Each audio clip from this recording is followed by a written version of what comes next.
Assalamualaikum, kembali lagi bersama Miss Natalia pada video pembelajaran kimia. Pada video kali ini kita akan membahas mengenai penentuan bilangan oksidasi suatu unsur dalam senyawa ataupun ion. Adapun tujuan pembelajaran kita, peserta didik diharapkan dapat menjelaskan proses penentuan bilangan oksidasi dalam suatu senyawa atau ion. Berdasarkan konsep reaksi redoks atau reduksi dan oksidasi dalam kaitannya dengan elektrokimia meliputi yang pertama, reaksi reduksi. Reaksi reduksi yaitu tempat terjadinya penurunan bilangan oksidasi dan juga terjadinya penerimaan elektron. Zat yang mengalami reaksi reduksi disebut dengan oksidator atau pengoksidasi. Yang kedua yaitu reaksi oksidasi. Pada reaksi oksidasi terjadi penaikan bilangan oksidasi dan juga terjadinya pelepasan elektron. Zat yang mengalami reaksi oksidasi disebut dengan reduktor atau pereduksi. Penentuan bilangan oksidasi. Kita bahas lebih dahulu untuk aturan umum. Aturan umum yang pertama yaitu bilangan oksidasi atom dari unsur bebas adalah 0. Unsur bebas biasanya terdiri dari unsur logam dan gas diatomik. Contohnya adalah natrium, magnesium, aluminium, dan besi. Natrium, magnesium, aluminium, dan besi merupakan unsur logam, sehingga biloksnya akan bernilai 0. Selanjutnya untuk contoh gas diatomik adalah H2, Cl2, dan O2. H2, Cl2, dan O2 merupakan gas diatomik, sehingga biloksnya akan bernilai 0. Aturan yang kedua yaitu bilangan oksidasi ion monoatom sama dengan muatan ionnya. Ion monoatom adalah suatu ion yang hanya terdiri dari satu atom, sedangkan muatan ion adalah muatan yang berada di sebelah kanan atas suatu atom. Contohnya adalah Na+, Fe2+, dan Cl-. Na+ di sini memiliki muatan ion sebesar positif 1, sehingga biloks dari Na+ adalah positif 1. Selanjutnya untuk Fe2+.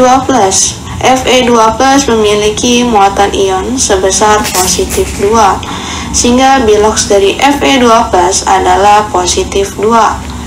Selanjutnya untuk Cl-.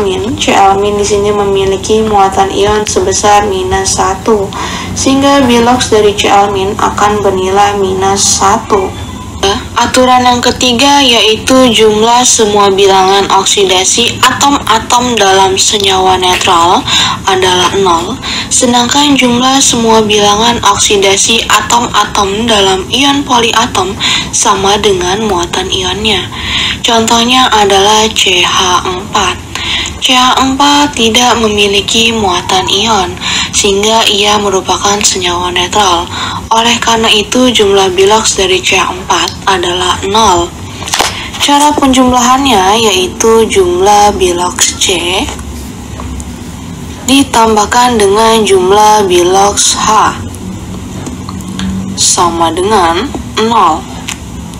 Jumlah atom C pada CH4 adalah 1, sehingga 1 dikali biloks C ditambahkan dengan jumlah atom hidrogen pada CH4 adalah 4, sehingga 4 dikali biloks hidrogen sama dengan 0. Selanjutnya untuk ion poliatom yaitu NO3-. NO3- memiliki muatan ion sebesar minus 1, sehingga jumlah biloksnya akan bernilai minus 1.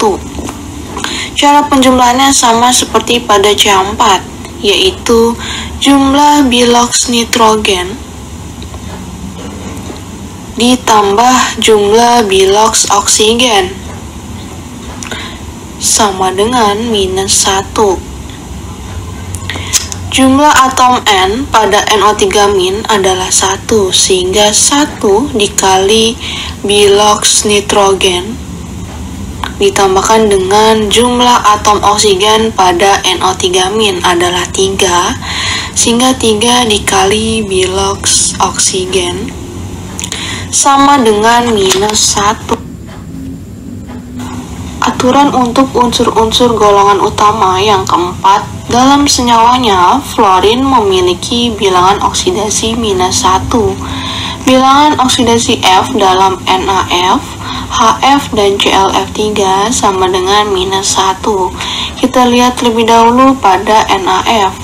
NaF merupakan senyawa netral, sehingga jumlah biloksnya sama dengan 0. Fluorin di sini memiliki ketentuan biloksnya adalah minus 1, sehingga biloks dari natrium adalah positif 1, agar jumlah biloks NaF adalah 0. Selanjutnya pada HF. HF merupakan senyawa netral, sehingga biloksnya bernilai 0. Fluorin di sini memiliki ketentuan minus 1, sehingga hidrogen akan bernilai positif 1 agar jumlah biloks dari HF adalah 0. Selanjutnya pada ClF3. ClF3 merupakan senyawa netral, sehingga jumlah biloksnya sama dengan 0. F memiliki biloks minus 1, namun kita lihat di sini jumlah F adalah 3, sehingga minus 1 dikali 3 sama dengan minus 3. Sehingga biloks Cl harus bernilai positif 3 agar jumlah biloks dari ClF3 adalah 0. Aturan yang kelima, saat berikatan dengan non-logam, bilangan oksidasi hidrogen adalah positif 1. Akan tetapi, saat berikatan dengan logam, biloksnya adalah minus 1. Unsur logam itu berada pada golongan 1A, 2A, 3A. Sedangkan untuk non-logam berada pada golongan 5A, 6A, 7A. Contohnya yaitu ketika hidrogen berikatan dengan logam adalah pada NaH. NaH merupakan senyawa netral, sehingga jumlah biloksnya sama dengan 0. Hidrogen ketika berikatan dengan logam akan bernilai minus 1, sehingga natrium harus bernilai positif 1 agar jumlah biloks dari NaH sama dengan 0. Selanjutnya yaitu pada LiH. LiH merupakan senyawa netral, sehingga biloksnya bernilai 0. Hidrogen bernilai minus 1 ketika berikatan dengan logam. Artinya litium harus bernilai positif 1. Selanjutnya yaitu non-logam. Contohnya di sini adalah HCl. HCl merupakan senyawa netral, sehingga jumlah biloksnya sama dengan 0. Hidrogen saat berikatan dengan non-logam akan bernilai positif 1, sehingga Cl di sini akan bernilai negatif 1. Contoh lainnya adalah pada H2S. H2S merupakan senyawa netral, sehingga biloksnya sama dengan 0. Hidrogen di sini bernilai positif 1, namun karena hidrogennya berjumlah 2, biloksnya menjadi positif 2, sehingga S akan bernilai negatif 2. Selanjutnya aturan ke-6, dalam senyawanya oksigen mempunyai biloks minus 2. Pengecualian untuk senyawa biner fluorida, peroksida, dan superoksida. Senyawa biner fluorida adalah fluor yang berikatan dengan satu unsur lain. Di sini oksigen akan bernilai positif 2. Sedangkan untuk peroksida adalah senyawa oksida yang biloks oksigennya bernilai minus 1. Untuk superoksida adalah senyawa oksida yang biloks oksigennya bernilai minus setengah. Kita contohkan dulu untuk oksigen dalam senyawanya, yaitu pada H2O. H2O merupakan senyawa netral, sehingga jumlah biloksnya adalah 0. Oksigen di sini kita masukkan bernilai minus 2, sehingga hidrogen akan bernilai positif 2. Namun hidrogen memiliki 2 atom sehingga kita bagi 2 adalah positif 1. Contoh untuk fluorida, di sini contoh untuk yang senyawa biner fluorida adalah OF2. OF2 itu adalah senyawa netral sehingga jumlah biloxnya sama dengan 0. Oksigen di sini bernilai positif 2 sehingga F-nya akan bernilai negatif 2. Namun F di sini memiliki 2 atom sehingga negatif 2 dibagi 2 sama dengan negatif 1. Selanjutnya untuk peroksida. Contohnya adalah pada H2O2. H2O2 merupakan senyawa netral sehingga jumlahnya adalah 0. Oksigen di sini bernilai negatif 1. Negatif 1 dikalikan 2 sama dengan negatif 2. Sehingga hidrogennya akan bernilai positif 2. Namun hidrogen di sini memiliki 2 atom sehingga positif 2 dibagi 2 adalah positif 1. Selanjutnya untuk superoksida, contohnya adalah KO2. KO2 merupakan senyawa netral sehingga jumlah biloxnya sama dengan 0.